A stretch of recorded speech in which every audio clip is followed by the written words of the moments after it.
Eastern Samar felt the full fury of Ruby before it weakened into a tropical storm. Let's hear from Miguel Ortilla on how the province is coping. Hi, Miggy. How is the situation there?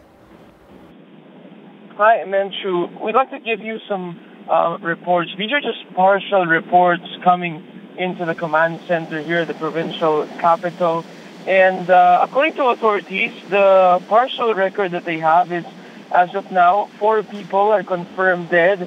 That's 1 from the town of Mercedes, 2 from the town of Sulat, and 1 from Dolores. Earlier, yesterday, if you remember, Misty,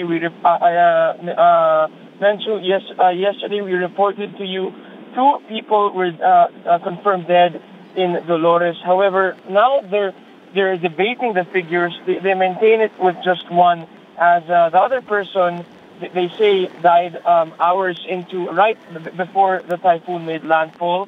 48 people are injured here in Eastern Samar. But this information is only 19 out of 23 total municipalities and 1 city here in Eastern Samar, as they still haven't reached 4 municipalities, or no reports are still coming in from 4 municipalities are in at this point. And the national government is here, and they're saying that so far they're satisfied with the disaster preparedness efforts that was done here in Eastern Samar. Well, they're not happy, of course, they're not happy, but they say it's a stark improvement, huge improvement. It's far from a Yolanda-like aftermath, but what we can tell you is throughout the province, power is still out. Secretary Ikot Petilla of Energy is here, and we interviewed him a while ago, and he says that actually the supply of electricity is not the problem. It's more on the distribution. And the people from NGCP are here already. They'll be going around the province as it's only now that they are able to assess really the situation. But Secretary Petilla tells us that his personal estimate, is that power can be restored, if not 100%, majority of the municipalities in the next 5 days at most. 5 days at most. Communication, Menchu, is still out as well. According to the governor, there are some parts down south, close around 2 municipalities, but very minimal coverage of SMART. However, Globe is out throughout the province. And the appeal now of the government, the appeal specifically of the lone district representative, Congressman Ben Everdone, is for telcos to set up emergency call booths, at least in Borongan City, for people to call their families, as they worry that the families are not getting updates as to their situation, especially since they're hearing reports in Manila about what has happened here in their province.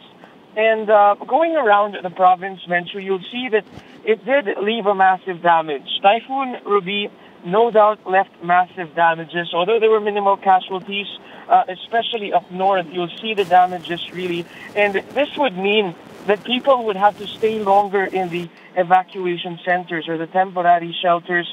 The problem now is really how to feed them. According to Secretary Dinky Soliman, who also joined the meeting earlier, 45,000 food bags are now in Surigao, waiting to be dispatched to Eastern Samar. 50,000 food bags in Cebu, and 3,000 will be airlifted via C-130 within the day. The Philippine Air Force, who also joined the meeting, tells us that to reach the isolated barangays, they will be surveying the area. Their choppers will be going around today. And the first target would be the village of Tikling, which we told you yesterday, Menchu, is an island barangay in Dolores where the typhoon made landfall, and it's still one of those that have not reported to them so far. And basically, the situation now is, it's sunny already. The sun has been out since early today, Menchu, and there's no more rain. Most of the people have already left the evacuation center, specifically here at the capital. You won't see one evacuee anymore. But throughout the province, there are still 230 plus evacuation centers, 233 to be exact. 14,900 families in these centers that accounts to about 76 1,000 people. And as we said, the problem now is on the relief phase. How will you feed all of these people that have lost their homes because of the typhoon, Menchu? All right, Miggy, around what time did the weather start clearing up where you are? Miggy? Well, at 6:30 this morning, Menchu, it seemed like the sun was really going to shine, and now it's shining bright already. It looks like it's going to be a good day, good weather day today, Menchu. Well, that is definitely good news. If you could compare the destruction, because I know you've seen them firsthand, if you could compare the destruction from Typhoon Yolanda last year and what you're seeing now, what is the biggest difference, do you think? Oh, very far, very far.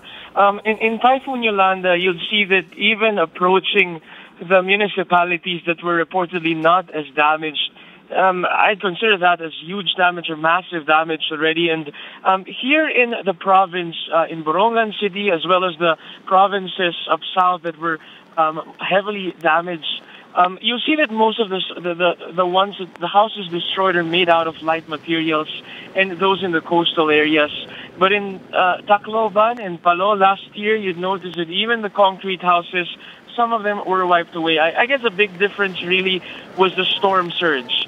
There was no reported storm surge that came with Typhoon Ruby, and I guess that's what made the big difference as to the amount of damage. So far, there's no assessment because reports are coming in really slow. But definitely, it's far, far less from the damage incurred in Yolanda.